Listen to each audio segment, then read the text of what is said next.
Hello, my name is Jael Sims, and I'm a graduating senior in Penn State's Energy and Sustainability Policy program. I'm here to talk with you today about my Capstone project, for which I researched and analyzed Pennsylvania's House Bill 1363, which proposes a 3.2% severance tax on natural gas production in the state. To cover my Capstone project, I'll first give you a brief overview of hydraulic fracturing and its history and status in Pennsylvania. I'll then present my research and analysis on HB 1363, including a discussion of tax policies in other natural gas producing states. We will then move on to my recommendations for the bill. We'll wrap up by tying it all together to the Energy and Sustainability Policy degree, and I'll reflect a little bit on my project and the program. The stated purpose of this Capstone project is to make a case for or against a policy, action, plan, or proposal currently in the public arena, of interest to me, the student, and relevant to energy and sustainability policy. This involved examining the issue in depth, developing a position on the issue, and presenting research and findings to an interested audience. This included using all of my knowledge and skills accumulated during my time in the degree program. It also required me to take what I have learned out into the world to conduct interviews and inform a concerned public. To begin, I'll give you a little background information on hydraulic fracturing in general and the industry in the state. Fracking takes place in shale formations, which are fine-grained, porous, sedimentary rocks with low permeability. These formations, often referred to as plays, can hold large amounts of oil and natural gas.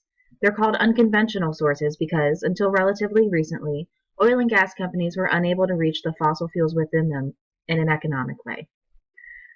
Fracking works by drilling deep into the shale, then pumping pressurized sand, water, and chemicals into the hole. This pressurized mix makes tiny cracks, or fractures, in the rock.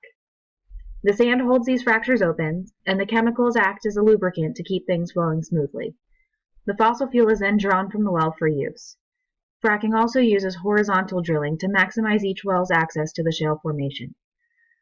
Hydraulic fracturing as a technology has been around for about 60 years. According to the American Petroleum Institute, it has helped to produce more than 600 trillion cubic feet of natural gas and 7 billion barrels of oil. The Marcellus Shale Formation runs in the Mid-Atlantic region beneath New York, West Virginia, Ohio, and Pennsylvania, along the eastern side of the Appalachian Mountain Range. The Energy Information Administration estimates it to hold about 410 trillion cubic feet of recoverable natural gas that lays 5,000 to 8,000 feet below the surface. Before fracking, these reserves were thought to be too expensive to produce. The first well using fracking technology to access the Marcellus Formation was drilled in Washington County, south of Pittsburgh, in 2003. This map from 2011 shows the number and distribution of wells in the state. As you can see, there are large concentrations in the southwest and northeast regions of the state. At this time, Washington, Bradford, and Susquehanna counties held the most wells, with 1,146, 1,096, and 1,079 respectively. The top producing companies were Range Resources, Chesapeake Appalachia, and Cabot Oil and Gas Corporation. Since this map was created, the number of active wells has increased by nearly 10,000. While there are fracking opportunities in more than half of the counties in Pennsylvania, Washington and Bradford counties remain the top producing in the state. Governor Ed Rendell, who led the state as fracking came to the region, instituted regulatory reforms of the industry through the Bureau of Oil and Gas Management and the Pennsylvania Department of Environmental Protection. While he supported a 5% severance tax and a strong renewable energy portfolio, the state legislature blocked these policies. His successor, Tom Corbett, was friendlier to natural gas production. In lieu of a severance tax, he enacted an impact fee, enshrined in Act 13, which we'll discuss in depth a little later. Pennsylvania is certainly not the only state to use fracking to extract natural gas. As you can see here, there are a number of shale formations in more than 13 states. The Marcellus Shale currently makes up the plurality of production, with most of that coming from Pennsylvania. However, Texas, with its Haynesville, Eagles Ford, and Barnett Shale, outproduced Pennsylvania 7.1 million cubic feet to 4 million cubic feet of dry gas in 2014. It does this with almost 30,000 more wells than Pennsylvania's 70,400. In the Marcellus region, PA has about 10,000 more wells than West Virginia and produces over 3 million MCF of natural gas more than its neighbor. The difference between Pennsylvania and Ohio is even greater. Because New York imposed a moratorium on hydraulic fracturing, it's impossible to compare production numbers. But this banning of the use of the technology raises questions about the safety and judgment of allowing such production. Act 13 is the current law of the natural gas producing land in Pennsylvania.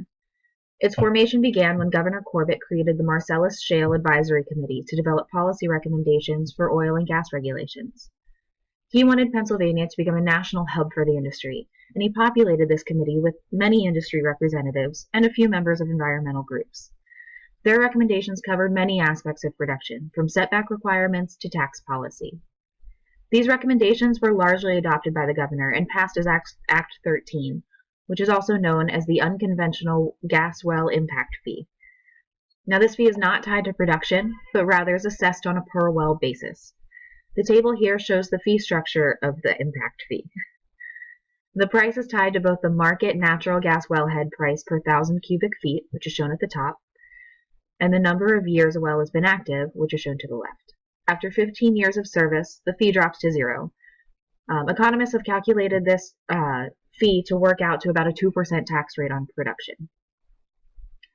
The impact fee produces revenue for Pennsylvania, but much less than severance taxes in other states, even those with less production. According to the PUC, the impact fee is collected roughly $856 million from 2011 to 2014. This is anticipated to grow, but the recent downward trend in gas prices has brought that into question. The money goes to those state and regional agencies responsible for monitoring the industry in some way, shape, or form.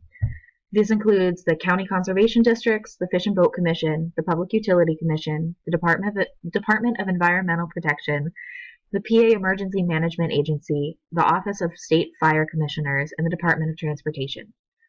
The rest is allocated to the Marcellus Legacy Fund, then municipalities and statewide initiatives. Act 13 leaves fee adoption and collection up to the local governments, after which roughly 40% is passed on to the state. The rest stays in the county and municipality from which it originated, for uses laid out in the legislation. It originally removed a lot of local authority over land use, but many of these provisions were overturned by the courts in 2014. However, the Pennsylvania Supreme Court has held that impact fees count towards post-production costs, which can be deducted from the royalties paid to landowners. This is a worry for many leaseholders counting on money provided by natural gas extraction. HB 1363 stops companies from passing the cost of the tax on to the leaseholder. Recently, revenue collected from the impact fee has been dropping. 2016 revenues are expected to drop 17% to $185.5 million. This is caused by depressed gas prices and fewer new wells being drilled. The law also shifted regulatory jurisdiction from the PADEP to the Public Utility Commission, which traditionally handles the approval of power plants and setting of electricity rates. This commission's members are appointed by the governor. When considering a severance tax for Pennsylvania, it's helpful to look at existing policies in two categories: extraction regulations in Pennsylvania, including other taxes paid by oil and gas companies, and severance taxes in other states.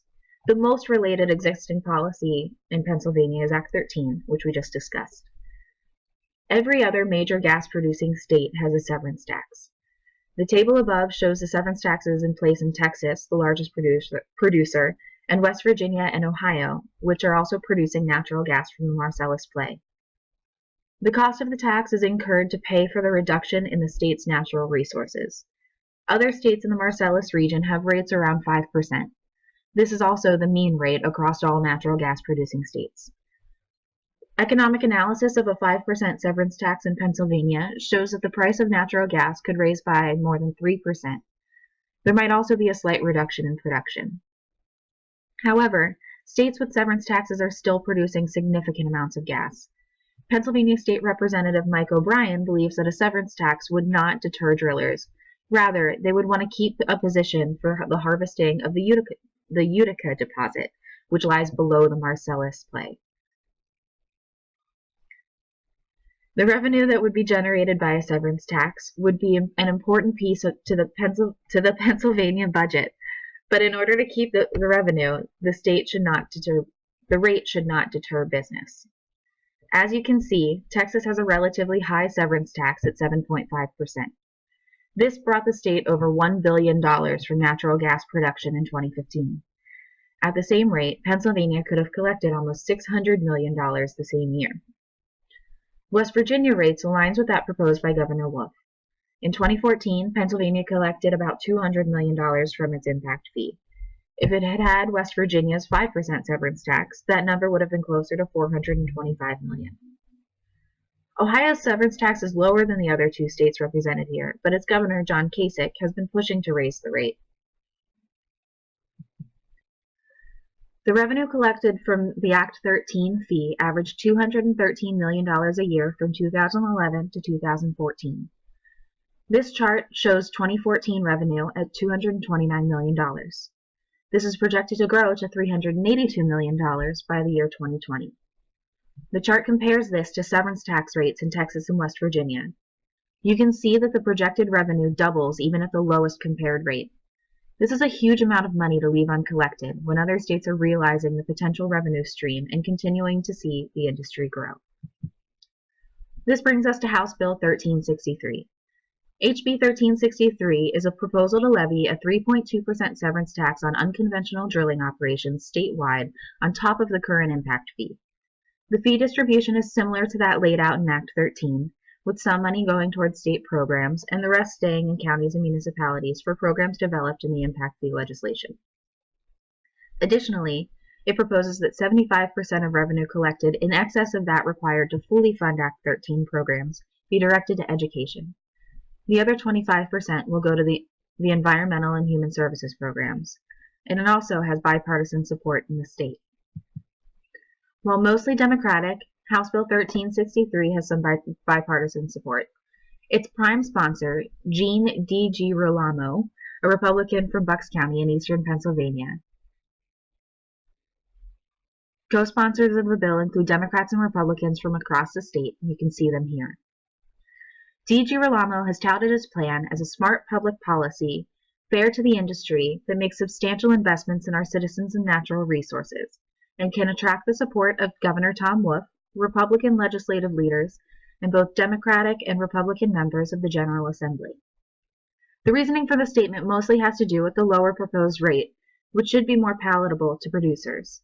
Indeed, House Bill 1363 was developed with the view of earning the support of Republican leadership, making the bill a passable, reasonable approach to a severance tax.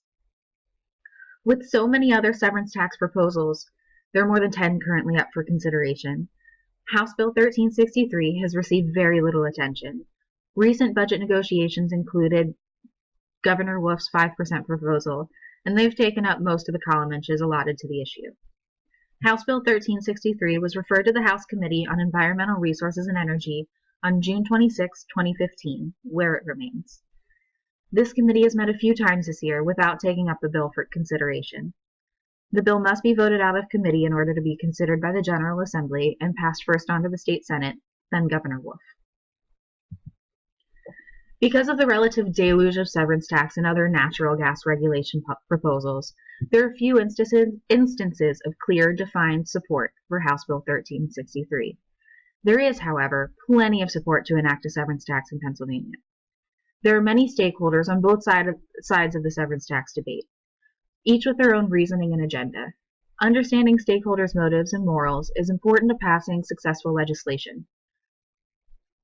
To pass a severance tax, a policy will have to move past powerful interest groups with the help of other influential supporters. Some important stakeholders in favor of a severance tax are shown here. The League of Conservation Voters in Pennsylvania is a PAC that seeks to pass environmental policies and elect politicians who support their cause. Because of their 501c4 affiliation, tracking their funding and membership is a bit difficult. The organization is based in Philadelphia and funded through donations, but who donates and in what amount is unknown. Penn Future is another donation-funded public interest group with offices in Harrisburg, Wilkes-Barre, Philadelphia, and Pittsburgh.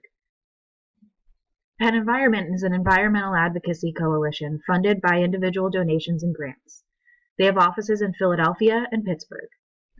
They have tens of thousands of members and seek to protect environmental resources and parks in the state. Penn Environment engages in legislative advocacy by developing research reports to support their policy positions and providing this information to public officials. A recent success has been getting Philadelphia's City Council to consider putting solar panels on city schools. They released research showing the potential savings and other benefits, inspiring the council to hold hearings on the subject. The Sierra Club is a nationwide environmental organization. The Pennsylvania chapter represents its interest in the state and carries a mission similar to the national organization, which is to explore, enjoy, and protect the wild places of the earth, to practice and promote the responsible use of Earth's ecosystems and resources, to educate and enlist humanity to protect and restore the quality of the natural human environment, and to use all lawful means to carry out these objectives. The organization runs on donations and volunteers. The Pennsylvania Sierra Club is made up of 10 local chapters in the state and has thousands of members. Now, there are also many stakeholders opposed to a severance tax in the state. The first is PIOGA, the Pennsylvania Independent Oil and Gas Association. This is a trade organization with 750 member companies. These companies are involved in the drilling and operating of a majority of Pennsylvania's wells in the Marcellus Shale Formation. PIOGA is based in Wexford, PA, with offices in Kane and Harrisburg. They are funded by member contributions, and their mission is to be recognized as the region's leading oil and gas trade association, promoting an environment favorable to the success of the exploration and production, transport, and downstream end-use industries, and developing Pennsylvania as an attractive state for investment by producers of oil and natural gas, as well as businesses who transport and utilize these products and in their industrial and commercial operations. The Marcellus Shale Coalition is another interest group with about 300 member companies. They oppose a severance tax because they believe it'll hurt the industry.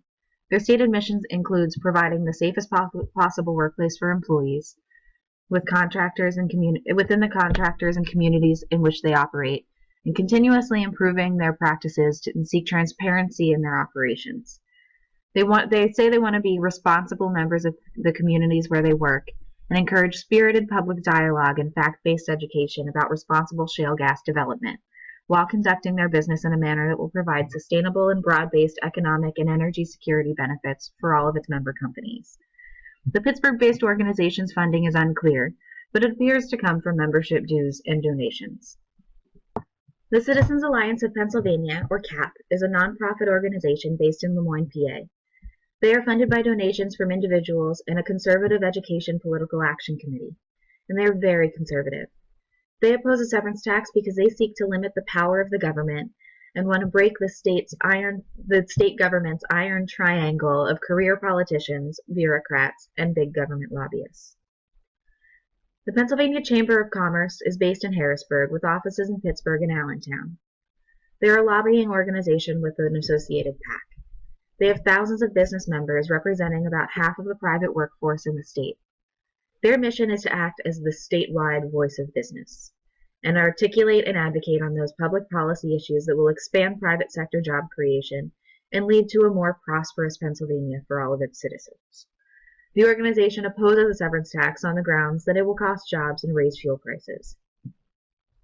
Now, stakeholders against a severance tax often cite other taxes paid as a reason to forego the policy. Most notably, Pennsylvania's relatively high corporate income tax at 9.99%, and our realty transfer taxes. However, according to the Pennsylvania Budget and Policy Center, these companies end up paying very little or no income tax because of federal incentives, despite the top 3 producing companies in Pennsylvania reporting $4 billion in net income in 2014. This shows that existing taxes will not generate significant revenue for the state. A number of severance tax policies have been proposed over the years. Those getting the most attention currently have come from the governor's office. The one most analyzed is Governor Wolf's 5% severance tax that he proposed in his 2015-2016 budget. This would bring a projected $1 billion in revenue in a few years.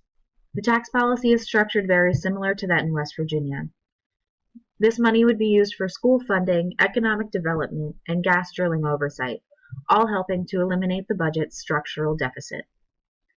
This proposed tax was taken off of the table after budget negotiations stalled. In his more recent 2016-2017 budget proposal, Governor Wolf included a 6.5% severance tax on natural gas extraction. The budget would go into effect on July 1st, 2016, and bring in an estimated $217.8 million. It's too early to tell how this proposal will end, but industry leaders, including the Marcellus Shale Coalition, have already come out against it. And then there's House Bill 1363, again, a 3.2% severance tax on top of the current impact fee.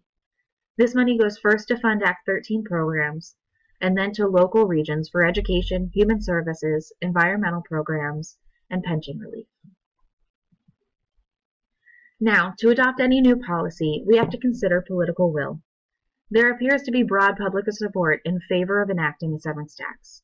After serving one term, Governor Corbett, who enacted PA's impact fee, was replaced by Tom Wolf, who supported a 5% severance tax during his campaign and has pushed for that figure since his election.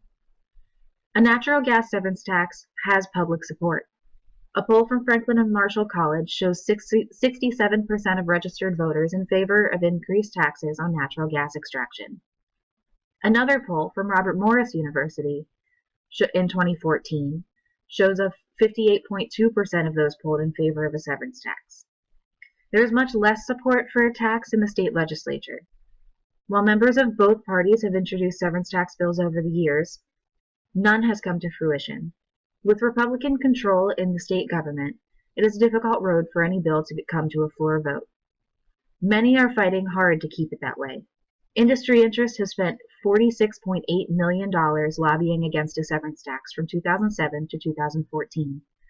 They have also spent $8.2 million on campaign contributions and political action committees on both sides of the aisle in the same time frame.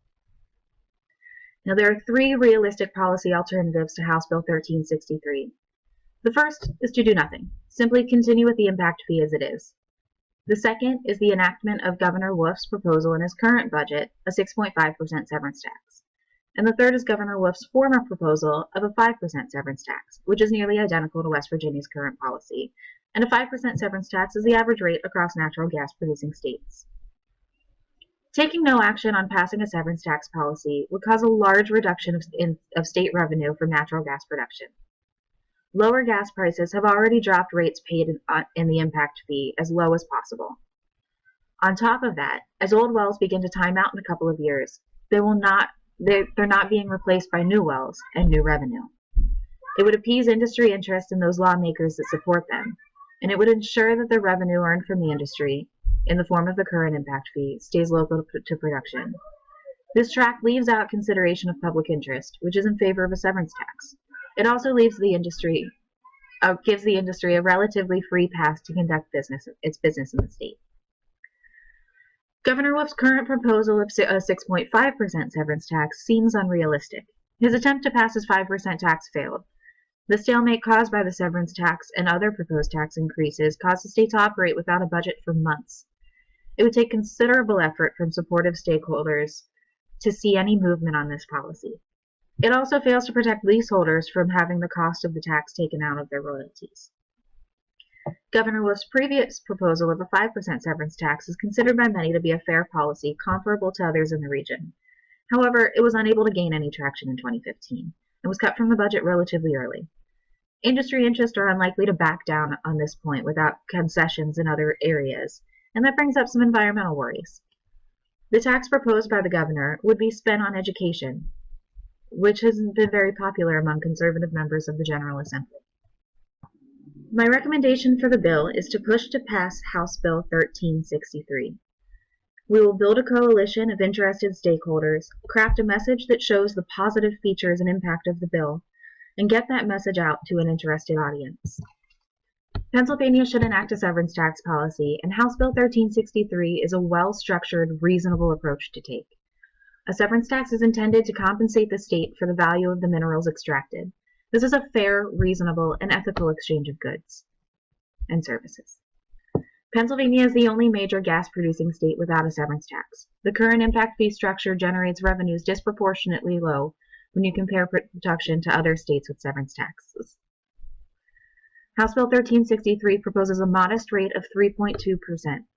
Presented correctly, this can be seen as a reasonable compromise between the current impact fee and the governor's budget proposal. It would increase state revenue and keep it tied to overall production rather than the number of wells drilled. If the state is to enact a severance tax policy, it's important to keep in mind how the money will be allocated.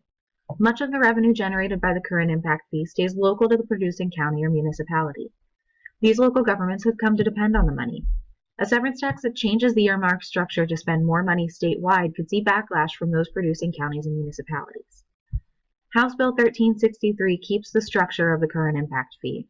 Much of the revenue created by the tax would stay local, with some indications as to how it should be spent. It also protects individuals by keeping gas companies from passing the cost of the tax on to leaseholders in the form of reduced royalties. Opponents of a severance tax on natural gas in Pennsylvania often warn that such a tax would drive business out of the state, that the cost of doing business would be too high. A modest, reasonable proposal like House Bill 1363 would do no such thing. Drillers will continue to go where the resource is. Pennsylvania is home to a large portion of the Marcellus Shale Formation and the Utica Formation below it. A severance tax that is comparable to other states in the region would not significantly harm the industry or jobs it brings, but it would ensure continued revenue from natural gas production for the life of a well, not just its first 15 years of operation. House Bill 1363 gives Pennsylvanians what they want. Polling shows broad support for a severance tax. Part of Governor Wolf's platform when he was running for office was passing such a severance tax, and he was elected handily. For these reasons, House Bill 1363 provides a good approach to enacting a severance tax to raise tax revenue for the state. There are many opportunities to partner with state and local groups to put pressure on legislators to pass House Bill 1363. The most visible and powerful of these is Penn Environment. This group, as noted in previous sections, enjoys a wide audience and wields enough political influence to make such a partnership worthwhile. Much of the strength of Penn Environment comes from their statewide research and political influence. They use this influence to tackle a wide range of issues, local and national, including Keystone XL, changing Pennsylvania's energy mix, promoting solar energy, protecting state parks, helping to grow the bee population, clean air, clean water, and banning oil trains. Their existing relationships with lawmakers are particularly valuable in the push to pass House Bill 1363.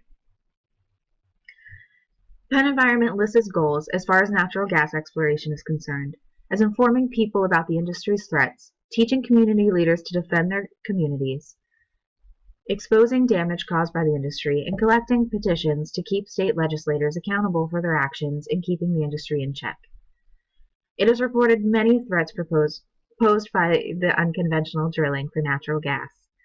Enumerating the risks posed by water use, chemical use, air pollution, global warming pollution, toxic wastewater, and landscape degradation has helped to inform the public. The organization has supported most legislation that has placed increased regulations on drilling activity, including new rules proposed by the PA's Department of Environmental Protection. Their recommendations in the Fracking by Numbers report include ensuring that the gas industry pays the cost of fracking damage. Part of the money raised by the severance tax proposed in House Bill 1363 will go to the regulating bodies and environmental programs, which Penn Environment could support. This will be followed by the release of a petition addressed broadly to the PA General Assembly and specifically to Governor Wolf, Representative John Marr, the chair of the Committee on Environmental Resources and Energy, where the bill currently sits, and Representative Mike Turzai, the Speaker of the House. Because of the dependency on local representatives to allow the bill to proceed through the legislative process, special attention will be paid to gather support in Representative Marr and Representative Turzai's districts. Logistically, this should be relatively easy, since their districts, the 40th and 28th, are near each other in Washington and Allegheny counties. We speak to the fears of citizens and leaseholders while assuring the reasonableness of House Bill 1363, especially compared to other severance tax options. We will combat the arguments put forth by the natural gas industry and their supporters. We will build our own coalition to cover statewide and local areas, so we can speak to members of each group about their concerns. There are many opportunities to bring smaller, local groups into our coalition. With Penn Environment providing much of the intellectual and organizational support, these local groups can be the ground support to help disseminate information to individual stakeholders. Each has its own agenda, and getting them all to gather behind the bill will be difficult. However, all have the goal together to protect their area, the natural environment, and the health of those living there from the risks associated with fracking. House Bill 1363 helps to provide the state and local government with resources to do just that, among other good work. By building a coalition with overlapping spheres of influence, the allocation of funds raised by House Bill 1363 allows a wider net to be cast for an interested stakeholder. There are additional opportunities to raise non-environmental support for the bill. Because it provides funds for education, pension relief, and human service programs, it is possible to gather other groups to support the bill. These include Pennsylvania educators, police and fire departments, and those involved in infrastructure development. Gaining such varied backing will strengthen the message to the General Assembly that this severance tax is necessary and desired by constituents. So the first step in the first idea when crafting our message will be to educate the public on how a severance tax is different than the current impact fee. This is something that has been widely covered during the last year's budget negotiations, but we want to be sure that the message is getting out loud and clear. This will include a side-by-side comparison of money raised by each piece of legislation. Next, we will discuss how the money in HB 1363 will be used and how that use will benefit Pennsylvanians. Along the way, we will have to combat arguments put forth by industry supporters. These supporters have largely ignored House Bill 1363 thus far, instead aiming their attacks at Governor Wolf's proposed 5% severance tax. These have included throwing out figures of taxes paid, which are regular business and personal income taxes, and sales taxes paid by all such entities in the state, ignoring the fact that the severance tax is intended to account for the value of a Pennsylvania resource removed from the ground by a third party. Pyoga also states that comparing severance taxes across states paints an incomplete picture, since Pennsylvania's corporate income tax is higher than surrounding states. Because of this, they say that imposing a severance tax will cause the industry to move to surrounding states, where the burden would not be so high. But as we saw before, gas companies end up paying little to no business income tax because of other incentives and loopholes. Given the amount of gas available in Pennsylvania and the capital already invested in wells drilled, it's unlikely that companies will cease operations and move out. The low cost of natural gas has already caused a slowdown in the drilling of new wells. Some more specific messages are listed to the right. Government gridlock has left the natural gas industry untaxed in Pennsylvania. House Bill 1363 is a reasonable bill that can get the bipartisan support needed to open the door to a severance tax in the state. Drillers are getting away without paying taxes, while valuable budget items get slashed in the state government. HB 1363 puts the money where it is needed in the state: education, environment, pensions, and human services. Drillers can't pass the buck. HB 1363 protects leaseholders from having a severance tax expense passed on to them. And lower natural gas prices have slowed the drilling of new wells. A severance tax will ensure that the money due to Pennsylvania keeps flowing as long as natural gas is being extracted, including from existing wells. While the impact fee expires when a well hits the 15-year mark, a severance tax will continue to be levied for the life of a well, estimated at 20 to 30 years. These messages convey the necessity of a severance tax, as well as reasons why the proposed 3.2% severance tax in HB 1363 is a more acceptable approach than other recent pitches. There are many powerful stakeholders who oppose a severance tax in Pennsylvania. There are individual companies, such as Chesapeake Energy and Range Resources. There are trade groups like the Marcellus Shale Coalition and the Pennsylvania Oil and Gas Association, among many others. Their stance, pretty much across the board, is that a severance tax is bad for business. It will raise the cost of doing business in Pennsylvania to a rate too high to make the investment of well development worth the possible benefit. Their view is motivated by company value and shareholder profits, which is understandable in our economy. It is not in the company's or association's best interest to fight for a severance tax because it will negatively impact their bottom line. These companies want to see the continuation of the state impact fee enacted in Act 13. This is good for business. They can talk about the money raised by the fee for the state and local resources while keeping those costs lower than those experienced in other states. It is worth every penny spent towards lobbying and campaign contributions to maintain the status quo. It is in our best interest to control the conversation and lead it to a place where we can talk about what is best for Pennsylvania. These companies will not move out of the state because they have to do business where there is natural gas. And there's a lot of natural gas in the Marcellus and Utica formations beneath Pennsylvania. To combat their well-formed arguments, it will be necessary for our coalition to put forth large amounts of data and anecdotal support of our position. Those opposed to a severance tax have the money and experience to make things difficult.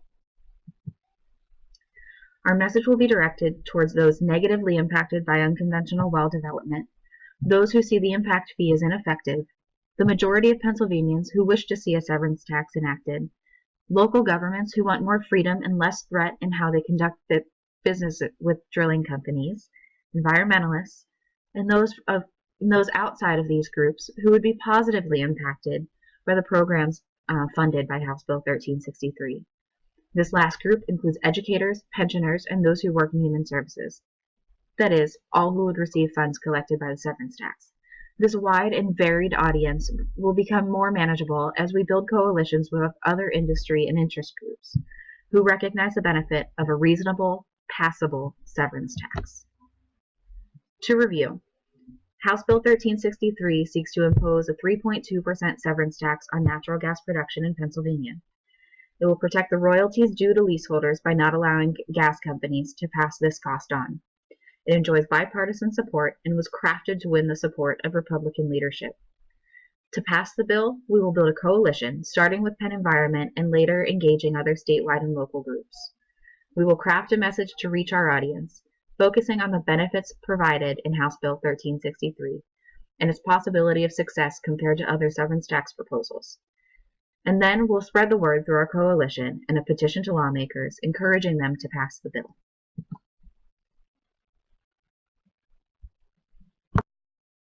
So let's tie it all back together with the Energy and Sustainability Policy Program and what I've gained over the last few years. Having a good working knowledge of the energy industry was essential to this project. I already knew the information necessary to understand hydraulic fracturing technology, the severance tax proposal, and how it would affect Pennsylvania revenues and citizens. My sustainability ethic inspired my research for this project. Fracking holds a complicated position within the framework of sustainability. There are positives and negatives that had to be considered to develop my recommendations for the bill. Fracking is also a global technology. How it's handled here could be taken as an example in other regions and countries.